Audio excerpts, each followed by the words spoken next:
Hello my dear student, welcome back to my channel.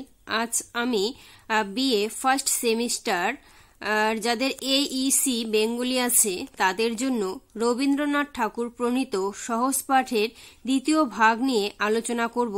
আমি তোমাদের পাঠগুলো তুলে ধরব এবং সেগুলো যে প্রশ্ন উত্তর হবে সে সম্পর্কে তোমাদের সামনে আমি আলোচনা করব।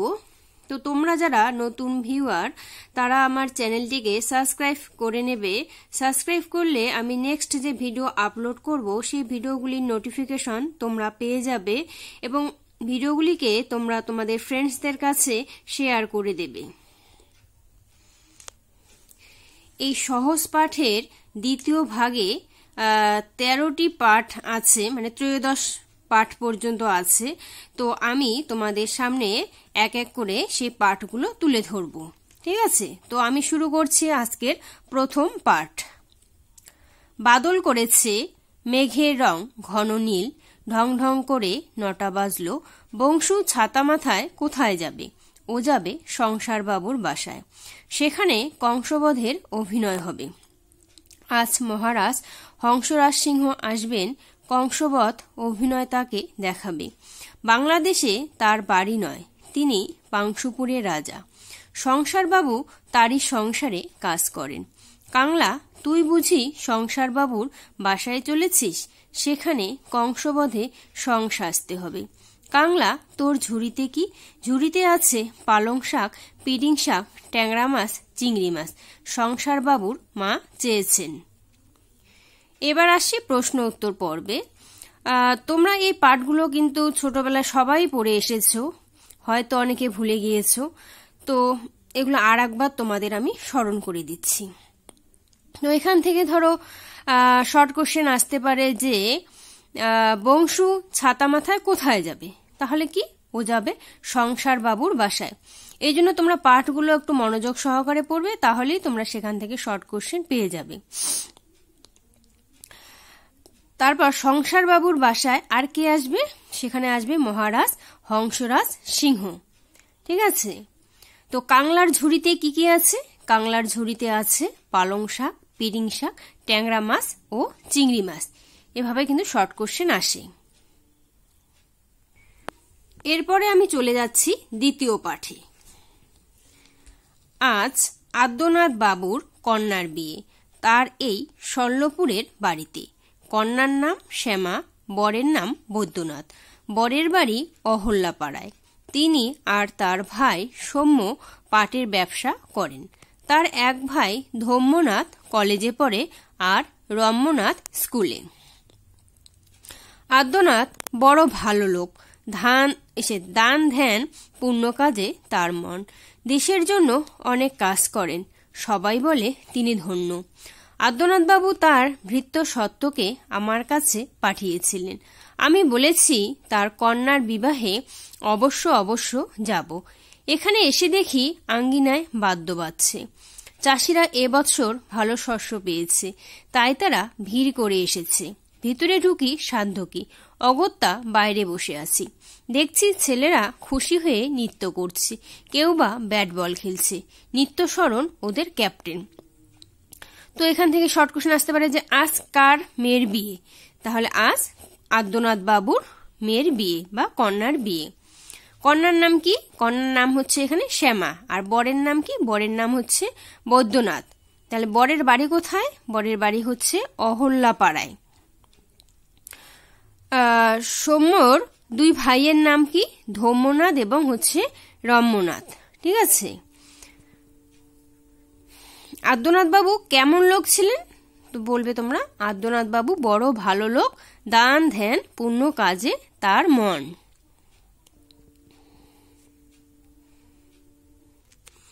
এরপরে দ্বিতীয় পাঠে এখানে আরেকটি কবিতা আছে, সেটি হচ্ছে হাট।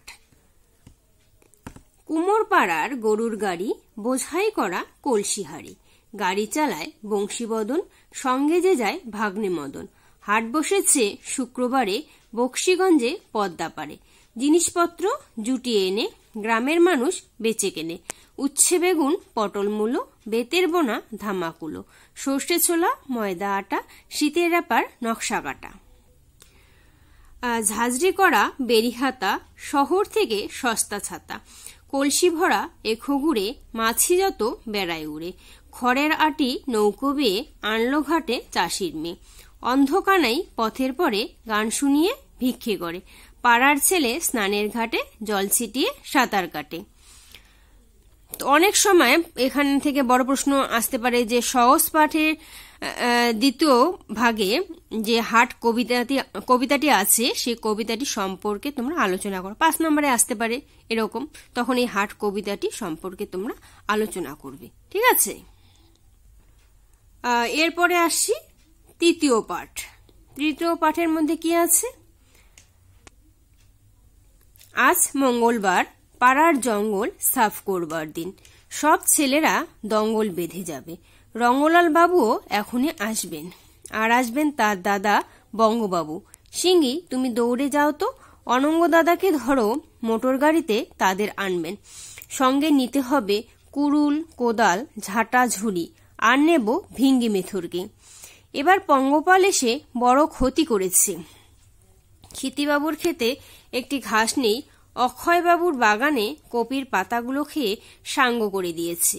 পঙ্গপাল না তাড়াতে পারলে এবার কাজে ভঙ্গ দিতে হবে। ঈশানবাবু ইঙ্গিতে বলেছেন তিনি কিছু দান করবেন।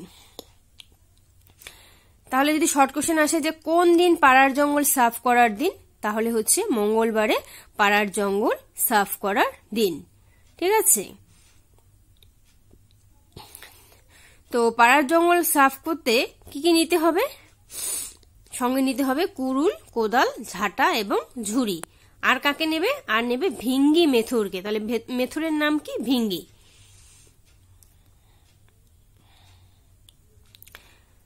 কার বাগানের কপির পাতাগুলো খেয়ে সাঙ্গ করে দিয়েছে? তাহলে অক্ষয় বাবুর বাগানের কপির পাতাগুলো খেয়ে সাঙ্গ করে দিয়েছে। কারা সাঙ্গ করে দিয়েছে? পঙ্গপালরা। এরপরে আসছি চতুর্থ পাঠে। চন্দননগর থেকে আনন্দবাবু আসবেন, তিনি আমার পাড়ার কাজ দেখতে চান, দেখো যেন নিন্দা না হয়। ইন্দুকে বলে দিও তার আতিথ্যে যেন খুঁত না থাকে। তার ঘরে সুন্দর দেখে ফুলদানি রেখো, তাতে কুন্দ ফুল থাকবে আর আকন্দ থাকবে। রঙ্গু বেহারাকে বলো তার শোবার ঘরে তার তরঙ্গ যেন রাখে, ঘর বন্ধ যেন না থাকে। সন্ধ্যা হলে ঘরে ধুনোর গন্ধ দিও। দীনবন্ধুকে রেখো পাশের ঘরে, তাদের সঙ্গে সিন্ধুবাবু আসবেন, তাকে অন্য ঘরে রাখতে হবে। বিন্দুকে বলে মালাচন্দন তৈরি রাখা যায়। বন্দে মাতরম গান নন্দী জানে তো, সে অন্ধ গায়ককেও ডেকে এনো, সে তো মন্দ গায় না। তাহলে চন্দননগর থেকে কে আসবে? চন্দননগর থেকে আনন্দবাবু আসবেন। তিনি কেন আসবেন? তিনি আমার পাড়ার কাজ দেখতে আসবেন। তার ঘরে কি রাখতে হবে? তার ঘরে সুন্দর দেখে ফুলদানি রাখতে হবে, তাতে কি থাকবে? কুন্দ ফুল থাকবে আর থাকবে আকন্দ। ঠিক আছে, কাকে মালাচন্দন তৈরি করে রাখার কথা বলা হয়েছে? এখানে বিন্দুকে মালাচন্দন তৈরি করে রাখার কথা বলা হয়েছে। এবার আসছি পঞ্চম পাঠে। পঞ্চম পাঠে কি আছে তাহলে আমরা পড়ি, তাহলেই বুঝতে পারবো। বর্ষা নেমেছে, গরমি আর নেই, থেকে থেকে মেঘের গর্জন আর বিদ্যুতের চমকানি চলছে। শিলং পর্বতে ঝর্ণার জল বেড়ে উঠল, কর্ণফুলী নদীতে বন্যা দেখা দিয়েছে, সর্ষে ক্ষেত ডুবিয়ে দিলে। দুর্গানাথের আঙ্গিনায় জল উঠেছে, তার দরমার বেড়া ভেঙে গেল। বেচারা গরুগুলোর বড় দুর্গতি, এক হাঁটু পাকে দাঁড়িয়ে আছে। চাষিদের কাজকর্ম সব বন্ধ, ঘরে ঘরে সর্দি কাশি।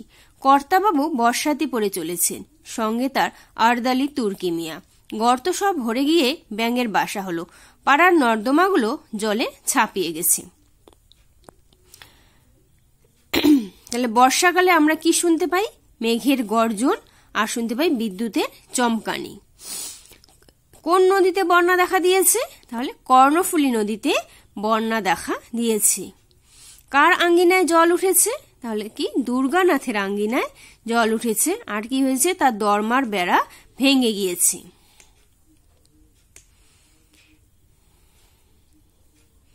কে বর্ষাতি পরে চলেছেন?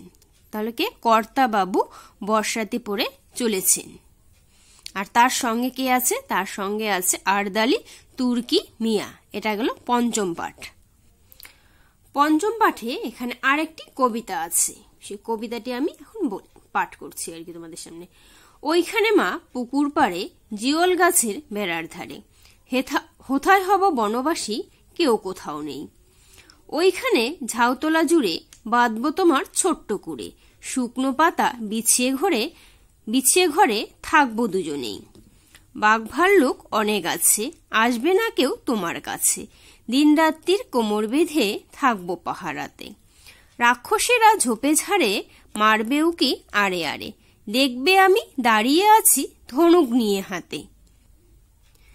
আঁচলেতে খই নিয়ে তুই যেই দাঁড়াবি দাঁড়ে, অমনি যত বনের হরিণ আসবে সারি সারি, শিংগুলি সব আঁকা বাঁকা, গায়েতে দাগ চাকা চাকা, লুটিয়ে তারা পড়বে ভুঁয়ে পায়ের কাছে এসে। ওরা সবাই আমায় বোঝে, করবে না ভয় একটুও যে, হাত বুলিয়ে দেব গায়ে বসবে কাছে ঘেঁষে।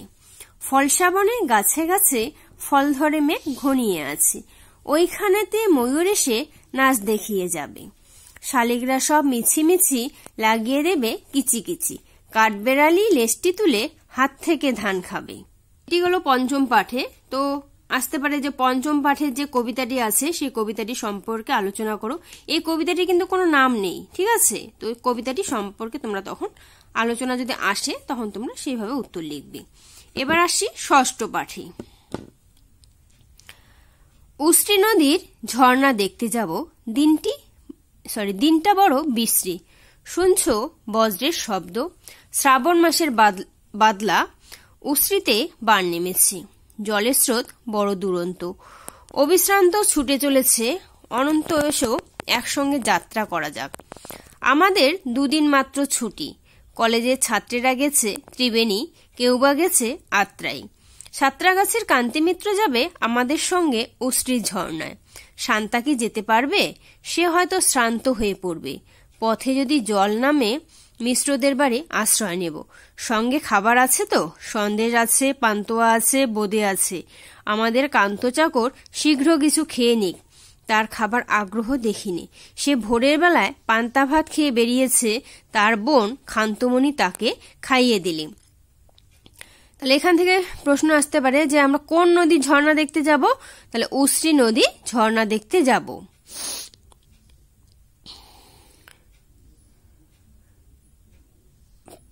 সঙ্গে কি কি খাবার তারা নেবে? সঙ্গে নেবে সন্দেশ, পান্তুয়া আর বোঁদে, এসব খাবার তাদের নিতে হবে।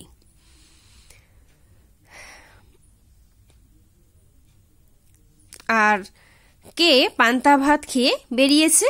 তাহলে তাদের যে চাকর কান্ত, সে পান্তা ভাত খেয়ে বেরিয়েছে।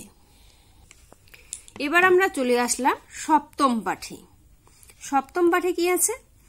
শ্রীশকে বলো তার শরীর যদি সুস্থ থাকে সে যেন বসন্তর দোকানে যায়, সেখান থেকে খাস্তা কচুরি আনা চাই, আর কিছু পেস্তা বাদাম কিনে আনতে হবে। দোকানের রাস্তা সে জানে তো, বাজারে একটা আস্ত কাতলা মাছ যদি পায় নিয়ে আসে যেন, আর বস্তা থেকে গুনতি করে 30টা আলু আনা চাই। এবার আলু খুব সস্তা, একান্ত যদি না পাওয়া যায় কিছু ওল আনিয়ে নিও, রাস্তায় রেঁধে খেতে হবে, তার ব্যবস্থা করা দরকার। মনে রেখো কড়া চাই, খুন্তি চাই, জলের পাত্র একটা নিও। অত ব্যস্ত হয়েছ কেন? আস্তে আস্তে চলো, ক্লান্ত হয়ে পড়বে যে। তাহলে এখান থেকে প্রশ্ন করতে পারি আমি যে শ্রীশকে কার দোকানে যাওয়ার কথা বলা হয়েছে? তাহলে কার দোকানে? বসন্তর দোকানে যাওয়ার কথা বলা হয়েছে। সেখান থেকে কি আনতে হবে? সেখান থেকে আনতে হবে খাস্তা কচুরি আর কিছু পেস্তা বাদাম।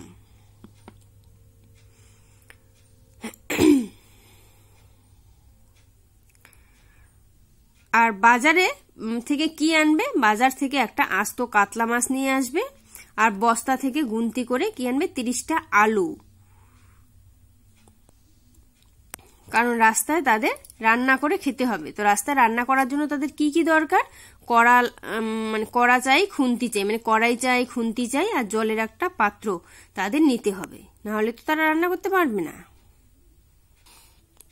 এই পাঠে আরেকটি কবিতা আছে। আমি যে রোজ সকাল হলে যাই শহরের দিকে চলে, তমিস মিয়ার গরুর গাড়ি চড়ে।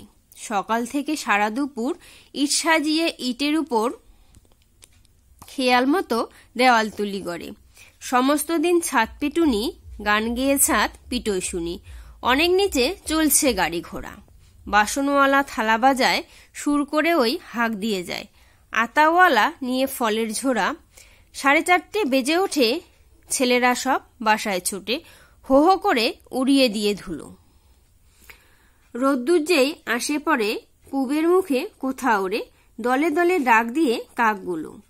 আমি তখন দিনের শেষে ভাড়ার থেকে নেমে এসে আবার ফিরে আসি আপন গায়ে। জানো নাকি আমার পাড়া, যেখানে ওই খুঁটিগাড়া, পুকুর পাড়ে গাজনতলার বায়ে।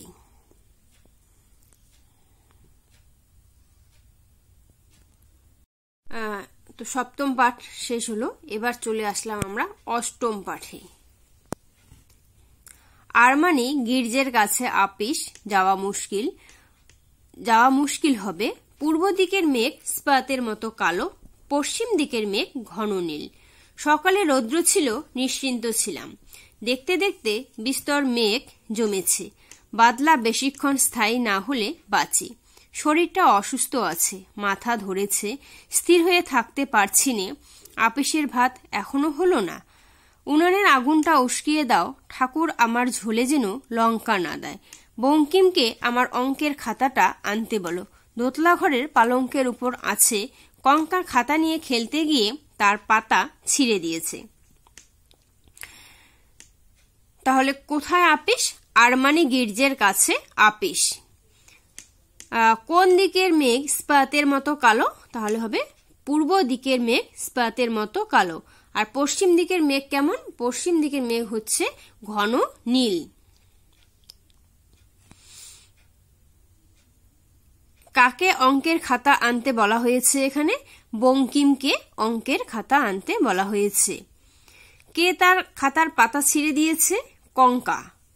কি? কঙ্কা তার খাতার পাতা ছিঁড়ে দিয়েছে। এটা হলো অষ্টম পাঠ। এবার আসছি আমরা নবম পাঠে। বৃষ্টি নামলো দেখছি, সৃষ্টিধর ছাতাটা খুঁজে নিয়ে আয়, না পেলে ভারী কষ্ট হবে। কেষ্ট শিষ্ট শান্ত হয়ে বসে থাকো, দুষ্টামি করো না, বৃষ্টিতে ভিজলে অসুখ করবে। সঞ্জীবকে বলে দেব তোমার জন্যে মিষ্টি লজেঞ্জস এনে দেবে। কাল যে তোমাকে খেলার খঞ্জনি দিলাম, সেটা হারিয়েছ বুঝি?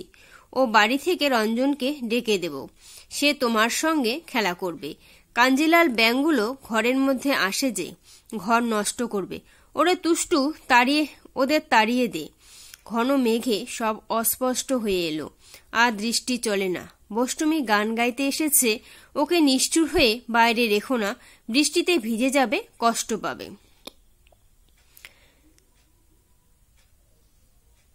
তাহলে কাকে ছাতাটা খুঁজে নিয়ে আসতে বলা হয়েছে? এখানে সৃষ্টিধরকে ছাতাটা খুঁজে নিয়ে আসতে বলা হয়েছে।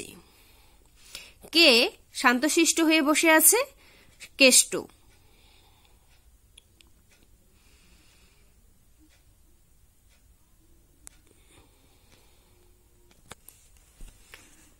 এই পাঠের মধ্যে আরেকটি কবিতা। সেদিন ভোরে দেখি উঠে, বৃষ্টি বাদল গেছে ছুটে। রোদ উঠেছে ঝিলমিলিয়ে বাঁশের ডালে ডালে। ছুটির দিনে কেমন সুরে পুজোর সানাই বাজায় দূরে। 3টে শালিক ঝগড়া করে রান্নাঘরের চালে। শীতের বেলায় 2 প্রহরে দূরে কাদের ছাদের পরে। ছোট্ট মেয়ে রোদ্দুরে দেয় বেগুনি রঙের শাড়ি। চেয়ে চেয়ে চুপ করে রই, তেপান্তরের পার বুঝি ওই। মনে ভাবি ওইখানেতেই আছে রাজার বাড়ি। থাকতো যদি মেঘে ওরা পক্ষীরাজের বাচ্চা ঘোড়া, তক্ষুনি যে যেতেম তারে লাগাম দিয়ে কষে। যেতে যেতে নদীর তীরে ব্যঙ্গমার ব্যঙ্গ মেরে পথ শুধিয়ে নিতেম আমি গাছের তলায় বসে।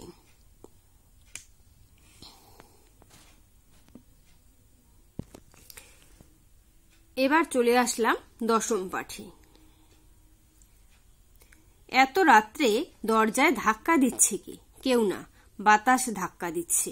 এখন অনেক রাত্রি, উল্লাপাড়ার মাঠে শেয়াল ডাকছে, হুক্কা হুয়া। রাস্তায়ও কি এক্কা গাড়ির শব্দ? না, মেঘ গুড় গুড় করছে। উল্লাস, তুমি যাও তো, কুকুরের বাচ্চাটা বড় চেঁচাচ্ছে, ঘুমোতে দিচ্ছে না, ওকে শান্ত করে এসো। ওটা কিসের ডাক উল্লাস? অশ্বত গাছে পেঁচার ডাক। উচ্ছের ক্ষেত থেকে ঝিল্লি ওই ঝিঝি করছে। দরজার পাল্লাটা বাতাসে ধরাস ধরাস করে পড়ছে। বন্ধ করে দাও। ওটা কি কান্নার শব্দ? না, রান্নাঘর থেকে বিড়াল ডাকছে। যাও না উল্লাস, থামিয়ে দিয়ে এসোগে, আমার ভয় করছে, বড় অন্ধকার। ভজ্জুকে ডেকে দিই? ছি ছি উল্লাস, ভয় করতে লজ্জা করে না? আচ্ছা, আমি নিজে যাচ্ছি। আর তো রাত নেই, পূব দিক উজ্জ্বল হয়েছে। ও ঘরে বিছানায় খুকি চঞ্চল হয়ে উঠল। বাঞ্ছাকে ধাক্কা দিয়ে জাগিয়ে দাও। বাঞ্ছা শীঘ্র আমার জন্যে চা আনুক আর কিঞ্চিত বিস্কিট। আমি ততক্ষণ মুখ ধুয়ে আসি। রক্ষামণি থাক খুকুর কাছে। তুমিও সাজসজ্জা করে তৈরি থাকো উল্লাস, বেড়াতে যাব। উত্তম কথা, কিন্তু ঘাস ভিজে কেন? এক পত্তন বৃষ্টি হয়ে গেল বুঝি।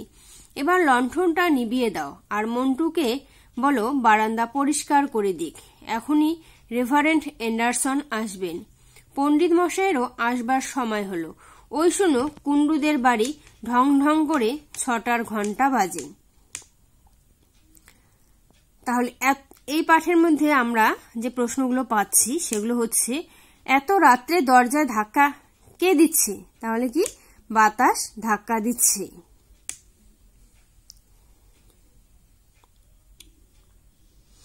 কোন পাড়ার মাঠে শেয়াল ডাকছে?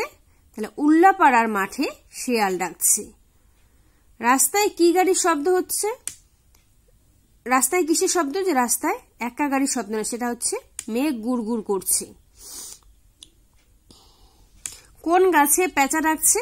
অশ্বত গাছে পেঁচা ডাকছে।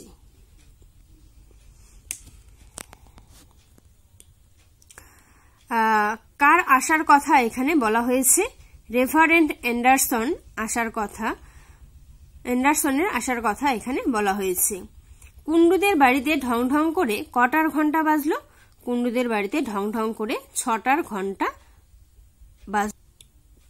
এখানে যে কবিতাটা আছে সেটি, আকাশ পাড়ে পুবের কোণে কখন যেন অন্য মনে, ফাঁক ধরে ওই মেঘে মুখের চাদর সরিয়ে ফেলে বন্ধ চোখের পাতা মেলে। আকাশ ওঠে জেগে, ছিঁড়ে যাওয়া মেঘের থেকে পুকুরে রোদ পড়ে বেঁকে লাগায় ঝিলিমিলি।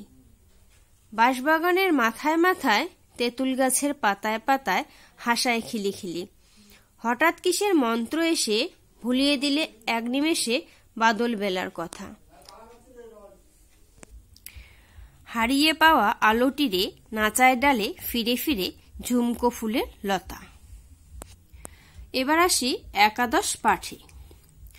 ভক্তরামের নৌকো শক্ত কাঠের তক্তা দিয়ে তৈরি। ভক্তরাম সেই নৌকো সস্তা দামে বিক্রি করে। শক্তিনাথ বাবু কিনে নেন। শক্তিনাথ আর মুক্তিনাথ দুই ভাই। যে পাড়ায় থাকেন তার নাম জেলে বস্তি। তার বাড়ি খুব মস্ত, সামনে নদী, পিছনে বড় রাস্তা। তার দারোয়ান শক্তু সিং আর আক্রম মিশ্র রোজ সকালে কুস্তি করে।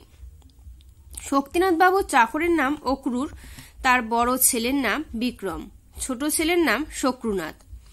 শক্তিনাথ তার নৌকো লাল রং করে নিলেন, তার নাম দিলেন রক্তজবা। তিনি মাঝে মাঝে নৌকোয় করে কখনো তিস্তা নদীতে, কখনো আত্রাই নদীতে, কখনো ইচ্ছামতিতে বেড়াতে যান। একদিন অঘ্রাণ মাসে পত্র পেলেন বিপ্রগ্রামে বাঘ এসেছে, শিকারে যাত্রা করলেন। সেদিন শুক্রবার, শুক্লপক্ষের চন্দ্র সবে অস্ত গেছে। আক্রম বন্দুক নিয়ে চলল, আর দুটো বল্লম ছিল। সিন্ধুকে ছিল গুলি বারুদ। নদীতে প্রবল স্রোত। বেলা যখন 2 প্রহর, নৌকো নন্দগ্রামে পৌঁছল। রৌদ্র ঝাঝা করছে। এক ভদ্রলোক খবর দিলেন, কাছেই বন্দিপুরের বন, সেখানে বাঘ আছে। তাহলে যদি প্রশ্ন আসে যে সহজ পাঠের দ্বিতীয় ভাগের একাদশ পাঠটি সম্পর্কে আলোচনা করো, তাহলে তোমরা এই পাঠটি সম্পর্কে আলোচনা করবে। ঠিক আছে? তো কার নৌকা শক্ত কাঠের তক্তা দিয়ে তৈরি? তাহলে ভক্তরামের নৌকো শক্ত কাঠের তক্তা দিয়ে তৈরি। শক্তিনাথ বাবুর ভাইয়ের নাম কি? তার ভাইয়ের নাম হচ্ছে মুক্তিনাথ। তারা কোথায় থাকেন? তারা জেলে বস্তিতে থাকেন। আর শক্তিনাথ বাবুর চাকরের নাম কি? শক্তিনাথ বাবুর চাকরের নাম হচ্ছে অক্রুর। আর তার বড় ছেলের নাম হচ্ছে বিক্রম, আর ছোট ছেলের নাম শক্রুনাথ। নামগুলো মনে রাখবে কিন্তু। তারপরে হচ্ছে শক্তিনাথ বাবু তার নৌকো কি রং করলেন আর তার নাম কি দিলেন? তার নৌকো লাল রং করেছেন আর তার নাম দিয়েছেন রক্তজবা।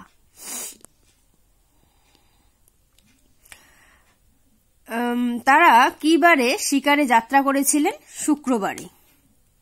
ঠিক আছে, এই পাঠটি বড়, এই জন্য আগেই বললাম যে কখনো যদি আসে যে সহজ পাঠ একাদশ পাঠটি সম্পর্কে আলোচনা করো, তখন এই পাঠটি সম্পূর্ণ তোমাদের আলোচনা করতে হবে। শক্তিবাবু আর আক্রম বাঘ খুঁজতে নামলেন। জঙ্গল ঘন হয়ে এলো, ঘোর অন্ধকার। কিছু দূরে গিয়ে দেখেন এক পোড়ো মন্দির, জনপ্রাণী নেই। শক্তিবাবু বললেন, এইখানে একটু বিশ্রাম করি। সঙ্গে ছিল লুচি, আলুর দম আর পাঁঠার মাংস, তাই খেলেন। আক্রম খেলো চাটনি দিয়ে রুটি। তখন বেলা পড়ে আসছে, গাছের ফাঁক দিয়ে বাঁকা হয়ে রৌদ্র পড়ে। প্রকাণ্ড অর্জুন গাছের উপর কতগুলো বাদর, তাদের লম্বা লেজ ঝুলছে। শক্তিবাবু কিছু দূরে গিয়ে দেখলেন একটা ছোট সোতা, তাতে 1 হাঁটুর বেশি জল হবে না। তার ধারে বালি, সেই বালির উপর বড় বড় থাবার দাগ, নিশ্চয় বাঘের থাবা। শক্তিবাবু ভাবতে লাগলেন কি করা কর্তব্য। অঘ্রাণ মাসের বেলা, পশ্চিমে সূর্য অস্ত গেল। সন্ধ্যা হতেই ঘোর অন্ধকার। কাছে তেঁতুল গাছ, তার উপরে দুজনে চড়ে বসলেন।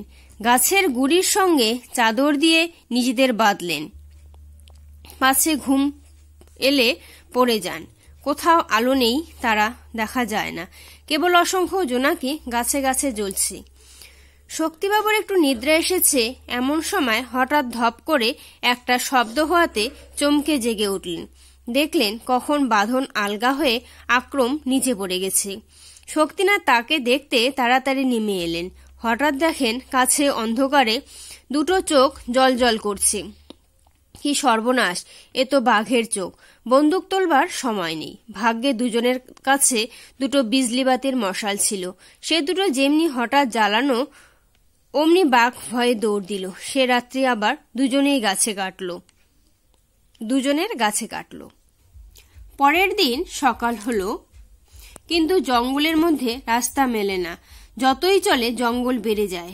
গায়ে কাটার আঁচড় লাগে, রক্ত পড়ে, খিদে পেয়েছে, তেষ্টা পেয়েছে। এমন সময় মানুষের গলার শব্দ শোনা গেল। একদল কাঠুরিয়া কাঠ কাটতে চলেছে। শক্তিবাবু বললেন, তোমাদের ঘরে নিয়ে চলো, রাস্তা ভুলেছি, কিছু খেতে দাও। নদীর ধারে একটা ঢিবির পরে তাদের কুড়ে ঘর, গোলপাতা দিয়ে ছাওয়া। কাছে একটা মস্ত বট গাছ, তার ডাল থেকে লম্বা লম্বা ঝুড়ি নেমেছে। সেই গাছে যত রাজ্যের পাখির বাসা। কাঠুরিয়ারা শক্তিবাবুকে আক্রমকে যত্ন করে খেতে দিলে তালপাতার ঠোঙ্গায় এনে দিলে চিড়ে আর বনের মধু, আর দিলে ছাগলের দুধ। নদী থেকে ভাড়ে করে এনে দিলে জল। রাত্রে ভালো ঘুম হয়নি, শরীর ছিল ক্লান্ত। শক্তিবাবু বটের ছায়ায় শুয়ে ঘুমোলেন। বেলা যখন 4 প্রহর, তখন কাঠুরিয়াদের সর্দার পথ দেখিয়ে নৌকোয় তাদের পৌঁছিয়ে দিলে। শক্তিবাবু 10 টাকার নোট বের করে বললেন, বড় উপকার করেছ, বকশিস লও। সর্দার হাত জোর করে বললে, মাফ করবেন, টাকা নিতে পারবো না, নিলে অধর্ম হবে। এই বলে নমস্কার করে সর্দার চলে গেলেন। এখানে কখনো কখনো আসে যে শক্তিবাবু 10 টাকার নোট বের করে দিয়ে তাদের কি বলেছিলেন, তাহলে কি বড় উপকার করেছ, বকশিস লও।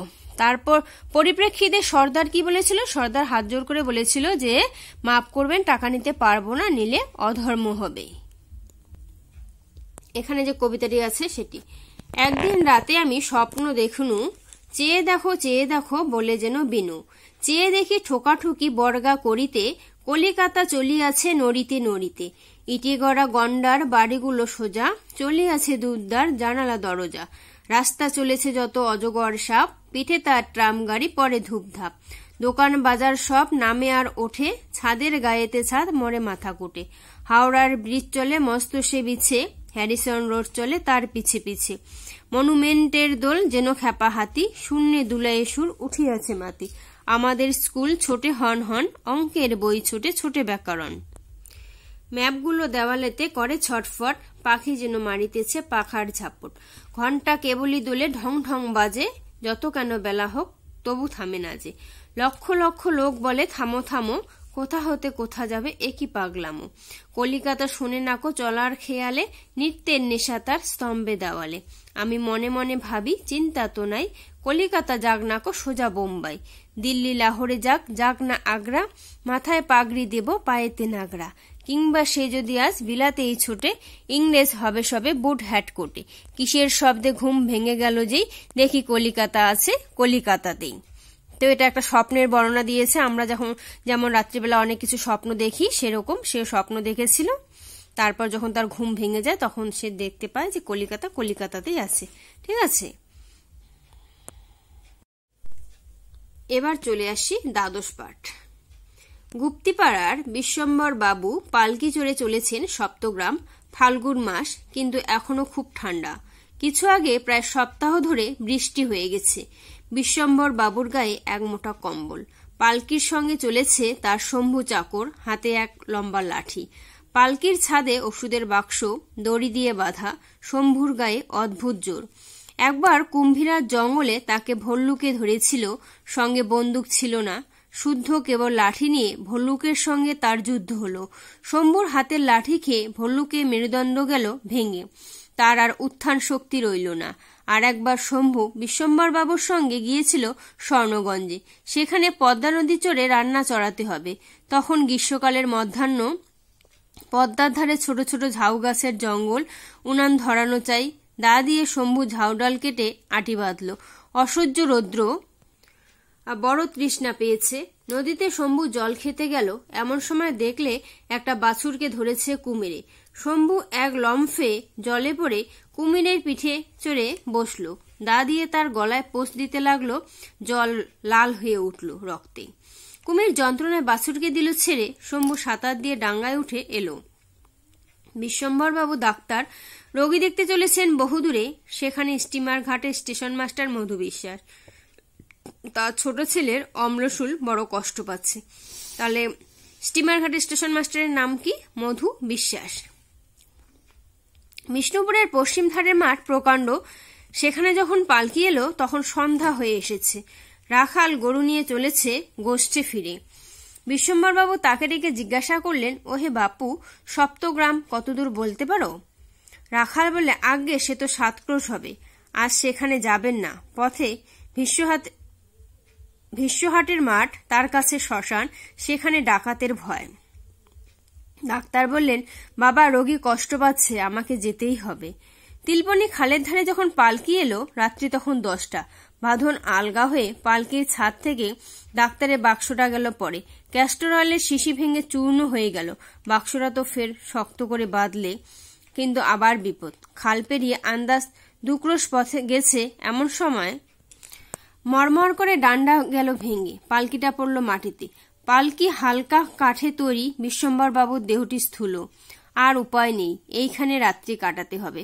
ডাক্তারবাবু ঘাসের উপর কম্বল পাতলেন, লণ্ঠনটি রাখলেন কাছে, শম্ভুকে নিয়ে গল্প করতে লাগলেন। এমন সময় বেহারাদের সর্দার বুদ্ধ এসে বললে, ওই যে কারা আসে, ওরা ডাকাত, সন্দেহ নেই। বিশ্বম্বরবাবু বললেন, ভয় কি, তোরা তো সবাই আছিস। বুদ্ধ বললে, বলগু পালিয়েছে, পল্লুকিও দেখছি নে, বক্সি লুকিয়েছে ওই ঝোপের মধ্যে। ভয়ে বিষ্ণুর হাত পা আড়ষ্ট। শুনে ডাক্তার তো ভয়ে কম্পিত। ডাকলেন, শম্ভু। শম্ভু বলে, আজ্ঞে। ডাক্তার বললেন, এখন উপায় কি? শম্ভু বললে, ভয় নেই, আমি আছি। ডাক্তার বললেন, ওরা যে 5 জন। শম্ভু বললে, আমি যে শম্ভু। এই বলে উঠে দাঁড়িয়ে এক লম্ফ দিলে, গর্জন করে বলে, খবরদার। ডাকাতেরা অট্টহাস্য করে এগিয়ে আসতে লাগলো। তখন শম্ভু পালকির সেই ভাঙা ডান্ডাখানা তুলে নিয়ে ওদের দিকে ছুড়ে মারলে। তারই এক ঘায়ে 3 জন একসঙ্গে পড়ে গেল। তারপরে শম্ভু লাঠি ঘুরিয়ে যেই ওদের মধ্যে ঝাঁপিয়ে পড়ল, বাকি 2 জনে দিল দৌড়। তখন ডাক্তারবাবু ডাকলেন, শম্ভু। শম্ভু বললে, আজ্ঞে। বিশ্বম্বরবাবু বললেন, এইবার বাক্সটা বের করো। শম্ভু বললে, কেন, বাক্স নিয়ে কি হবে? ডাক্তার বললেন ওই 3টে লোকের ডাক্তারি করাছে, ব্যান্ডেজ বাঁধতে হবে। রাত্রি তখন অল্পই বাকি। বিশ্বম্বরবাবু আর শম্ভু দুজনে মিলে 3জনের শুশ্রূষা করলেন। সকাল হয়েছে, ছিন্ন মেঘের মধ্য দিয়ে সূর্যের রশ্মি ফেটে পড়ছে। একে একে সব বেড়া ফিরে আসে। বলগু এলো, পল্লু এলো, বক্সির হাত ধরে এলো বিষ্ণু। তখনও তাহার হৃৎপিণ্ড কম্পমান। এটা গেল দ্বাদশ পাঠ। দ্বাদশ পাঠের মধ্যে এখন কবিতাটি যে আছে সেটি। স্টিমার আসিছে ঘাটে, পড়ে আসে বেলা, পূজার ছুটির দল, লোকজন মেলা, এলো দূর দেশ হতে বৎসরের পরে, ফিরে আসে যে যাহার আপনার ঘরে, জাহাজের ছাদে ভিড়, নানা লোকে নানা, মাদুরে কম্বলে লেপে পেতেছে বিছানা, ঠেসাঠেসি করে তারই মাঝে হরে রাম, মাথা নেড়ে বাজাইছে হারমোনিয়াম, বোঝা আছে কত শত, বাক্স কত রূপ, টিন বেত চামড়ার পুটুলি স্তূপ, থলি ঝুড়ি ক্যাম্বিসে ডালা ঝুড়ি ধামা, সবজিতে ভরা, গায়ে রেশমের জামা, কোমরে চাদর বাঁধা চণ্ডী অবিনাশ, কলিকাতা হতে আসে বঙ্কু শ্যামদাস, অম্বিকা অক্ষয় নতুন চীনের জুতা, করে মশমশ মেরে কনুইয়ের গুতা, ভিড় ঠেলে আগে চলে হাতে বাঁধা ঘড়ি, চোখেতে চশমা কারো সরু এক ছড়ি, সবেগে দুলায় ঘন ঘন ডাক ছাড়ে, স্টিমারের বাসি কে পড়ে কাহার ঘাড়ে, সবাই সবার আগে যেতে চায় চলে, ঠেলাঠেলি বকাবকি শিশু মার কোলে, চিৎকার স্বরে কাঁদে গড় গড় করে,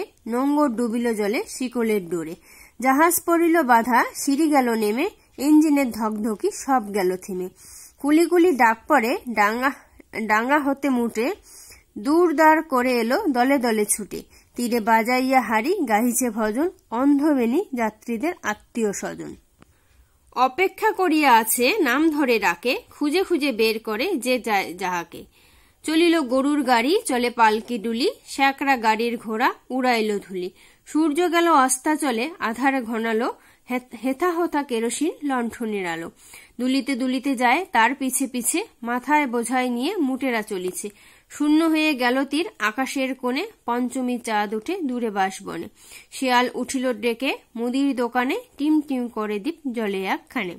তো এটা গেল দ্বাদশ পাঠ। এবার আমরা চলে আসছি ত্রয়োদশ পাঠে। লাস্ট যে পাঠটি আছে সেটি হচ্ছে ত্রয়োদশ পাঠ। উদ্ভব মণ্ডল জাতিতে সদ্গোপ। তাহলে এখানে প্রথম যে প্রশ্নটা, উদ্ভব মণ্ডল জাতিতে কি? জাতিতে হচ্ছে সদ্গোপ। তার অত্যন্ত দরিদ্র অবস্থা, ভূসম্পত্তি যা কিছু ছিল ঋণের দায়ে বিক্রি হয়ে গেছে। এখন মজুরি করে কায়ক্লেশে তার দিনপাত হয়। এদিকে তার কন্যা নিস্তারিণীর বিবাহ। তাহলে উদ্ভব মণ্ডলের কন্যার নাম কি? নিস্তারিণী। আর বরের নাম হচ্ছে বটকৃষ্ণ। তার অবস্থা মন্দ নয়। ক্ষেতের উৎপন্ন শস্য দিয়ে সহজে সংসার নির্বাহ হয়। বাড়িতে পূজা অর্চনা ক্রিয়াকর্ম আছে। আগামীকাল 19শে জ্যৈষ্ঠ বিবাহের দিন। তাহলে নিস্তারিণী বিবাহের দিন কত? 19শে জ্যৈষ্ঠ। বরযাত্রীর দল আসবে, তার জন্য আহার আদির উদ্যোগ করা চাই। পাড়ার লোকে কিছু কিছু সাহায্য করেছে, অভাব তবু যথেষ্ট। পাড়ার প্রান্তে একটি বড় পুষ্করিণী, তার নাম পদ্মপুকুর। তাহলে পুকুরের নাম কি? পদ্মপুকুর। বর্তমান ভূস্বামী দুর্লভবাবুর পূর্বপুরুষদের আমলে এই পুষ্করিণী সর্বসাধারণে ব্যবহার করতে পেত। এমনকি গ্রামের গৃহস্থ বাড়ির কোনো অনুষ্ঠান উপলক্ষে প্রয়োজন উপস্থিত হলে মাছ ধরে নেবার বাধা ছিল না। কিন্তু সম্প্রতি দুর্লভবাবু প্রজাদের সে অধিকার বন্ধ করে দিয়েছেন। অল্প কিছুদিন আগে খাজনা দিয়ে বৃন্দাবন জেলে তার কাছ থেকে এই পুকুরে মাছ ধরবার সত্ত্ব পেয়েছে। উদ্ভব এ সংবাদ ঠিকমতো জানত না, তাই সেদিন রাত্রি থাকতে উঠে পদ্মপুকুর থেকে একটা বড় দেখে রুই মাছ ধরে বাড়ি আনবার উপক্রম করছে। এমন সময় বিঘ্ন ঘটল। সেদিন দুর্লভবাবুর ছোট কন্যার অন্নপ্রাশন। খুব সমারোহ করে লোক খাওয়ানো হবে। তারই মাছ সংগ্রহের জন্য বাবুর কর্মচারী কীর্তিবাস কয়েকজন জেলে নিয়ে সে পুষ্করিণীর ধারে এসে উপস্থিত। দেখে উদ্ভব এক মস্ত রুই মাছ ধরেছে। সেটা তখনই তার কাছ থেকে কেড়ে নিলে। উদ্ভব কীর্তিবাসের হাতে পায়ে ধরে কাঁদতে লাগলো, কোনো ফল হলো না। ধনঞ্জয় পেয়াদা তাকে বলপূর্বক ধরে নিয়ে গেল দুর্লভবাবুর কাছে। দুর্লভের বিশ্বাস ছিল যে ম্যাজিস্ট্রেটের কাছে অত্যাচারী বলে উদ্ভব তার দুর্নাম পড়েছে, তাই তার উপরে তার বিষম ক্রোধ। বললেন, তুই মাছ চুরি করেছিস, তার দণ্ড দিতে হবে। ধনঞ্জয়কে বললেন, একে ধরে নিয়ে যাও, যতক্ষণ না 10 টাকা দণ্ড আদায় হয় ছেড়ে দিও না। উদ্ভব হাত জোর করে বললে, আমার 10 পয়সাও নেই, কাল কন্যার বিবাহ, কাজ শেষ হয়ে যাক, তারপরে আমাকে শাস্তি দেবেন। দুর্লভবাবু তার কাতর বাক্যে কর্ণপাত করলেন না। ধনঞ্জয় উদ্ভবকে সকল লোকের সম্মুখে অপমান করে ধরে নিয়ে গেল। দুর্লভের পিসি কাত্যায়নী ঠাকুরুন সেদিন অন্নপ্রাশনের নিমন্ত্রণে অন্তঃপুরে উপস্থিত ছিলেন। উদ্ভবের স্ত্রী মোক্ষদা তার কাছে কেঁদে এসে পড়ল। কাত্যায়নী দুর্লভকে দেখে বললেন, বাবা, নিষ্ঠুর হয়েও না। উদ্ভবের কন্যার বিবাহে যদি অন্যায় করো তবে তোমার কন্যার অন্নপ্রাশনে অকল্যাণ হবে। উদ্ভবকে মুক্তি দাও। দুর্লভ পিসির অনুরোধ উপেক্ষা করে চলে গেলেন। কৃত্তিবাসকে ডেকে কাত্যায়নী বললেন, উদ্ভবের দণ্ডের এই 10 টাকা দিলাম, এখনই তাকে ছেড়ে দাও। উদ্ভব ছাড়া পেল, কিন্তু অপমানের লজ্জায় তার দুই চক্ষু দিয়ে জল পড়তে লাগলো। পরদিন গোধূলি লগ্নে নিস্তারিণীর বিবাহ। বেলা যখন 4টে, তখন 5 জন বাহক উদ্ভবের কুটির প্রাঙ্গণে এসে উপস্থিত। কেউ বা এনেছে ঝুড়িতে মাছ, কেউ বা এনেছে হাঁড়িতে দই, কারো হাতে থালায় ভরা সন্দেশ, একজন এনেছে একখানি লাল চেলির শাড়ি। পাড়ার লোকের আশ্চর্য লাগলো। জিজ্ঞাসা করলে, কে পাঠালেন? বাহকেরা তার কোনো উত্তর না করে চলে গেল। তার কিছুক্ষণ পরে কুটিরের সম্মুখে এক পালকি এসে দাঁড়ালো। তার মধ্যে থেকে নেমে এলেন কাত্যায়নী ঠাকুরুন। উদ্ভব এত সৌভাগ্য স্বপ্নে কল্পনা করতে পারত না। কাত্যায়নী বললেন, দুর্লভ কাল তোমাকে অপমান করেছে, সে কথা তুমি মনে রেখো না। আমি তোমার কন্যাকে আশীর্বাদ করে যাব, তাকে ডেকে দাও। কাত্যায়নী নিস্তারিণীকে একগাছি সোনার হার পরিয়ে দিলেন আর তার হাতে 100 টাকার একখানি নোট দিয়ে বলেন, এই তোমার যৌতুক।